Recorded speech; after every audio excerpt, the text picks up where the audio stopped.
What's up guys, Joe Holland here. I am going to show you guys how I took this tree down.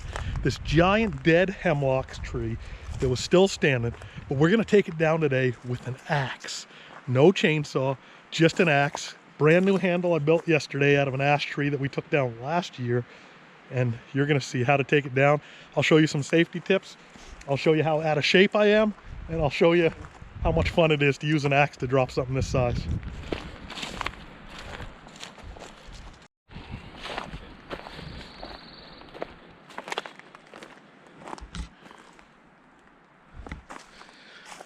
We got a little bit of wind. I'm going to try to, the tree's got a lean. It wants to go there, which would take out that beech tree, but I'm going to try to put it over there. Wind is not really your friend, but I'm going to try to get it over here because I can get a machine up to here to get the logs out. So it'll take a little bit of notching and maybe a little bit of pushing, and hopefully we can get her down where we want.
couple safety tips, guys, is when you're limbing a tree, I like to limb on the other side of the tree. So I'll stand on the left side if I'm limbing on the right side, and then I'll just stand on the right side if I'm going to limb on the left side, or even on top. I won't stand on the same one. And the reason I do that is because limbs do a lot of funny things. You'll some of them, it'll go right through. Some take a couple hits. Some it takes a lot of hits. And you'll get some deflection sometimes, or if you miss. And this is never a good angle for an axe, because if you miss or it gets through, then it's usually going to come back somewhere into your shin or knee or ankle area. So that's why if I'm limbing, I don't mind. The best way to do it is to reach across. That way, if it comes through, you still have the log in between you and your leg the whole way. So, you know, that limb right there, even though it might be easier to stand on that side and whack away at it, I'm going to stand on this side, and I'm going to reach across and hit that limb to knock it off. And the top one. And the only other way to do that is to get ahead of the limb. So that way you're working them behind you. So my feet are right here, this limb's here, and then I could take this limb and be a lot safer if I take that limb that way. So that way if I get through, I'm not going to hit my leg or my shin or any parts of my body. So that's one thing to consider. Some guys do it a different way, but that's always been the safest way for me. The other thing you always want to do is when you're chopping, other than the underhand chop, is you always want to keep your axe parallel. You never want to break that parallel. So right there is about as where I want that axe. I never want that angle to be up here like that, because if it, once again, if it goes through, it's coming right back into your leg.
through.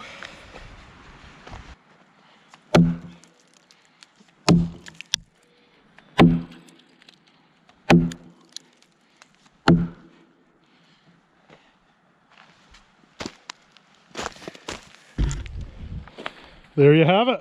There we go. We got two nice 16-foot logs. Gonna get those over to the mill and make some planks out of them.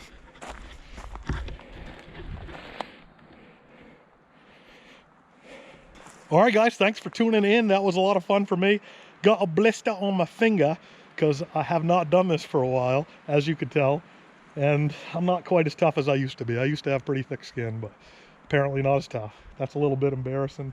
Time to toughen back up, and there's enough trees out here that need to get taken down that I definitely will be tougher by the end of this.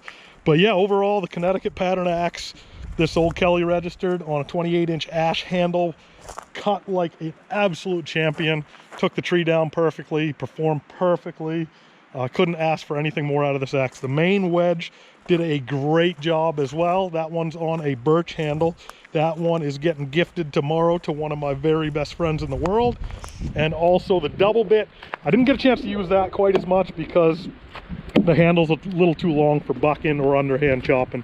I don't see a lot of guys chopping or bucking with a double bit anyway. That might be one of the reasons why we got a 36-inch hickory handle on this thing. And you know, this is probably a better tree to fell with, you know, drop the tree. And it's got some pretty hard bevels on it, maybe 24 degree. I didn't really measure them, but it's going to be good for splitting. It's going to be good for felling trees, but for bucking and stuff, the handle's a little bit too long for that. So we didn't get a chance to use the double bit that much, but the two shorter ones in that 28-inch range are perfect. I would have no problem stepping down to a 25, 26-inch handle either for that type of stuff. For felling, I like that 28. 28's a pretty good size handle for me. I'm 6 foot tall, so if you guys are wondering that. I like the curves on the handle. I like the grain on the handle. It wasn't perfect on that ash, but it actually felt a little bit nicer because it had a little bit of sponge to it, a little bit of play, and we'll see how it holds up. It held up pretty darn good today. Thanks for tuning in. Hit that subscribe and like button before you go, and you'll see more of this stuff in the future.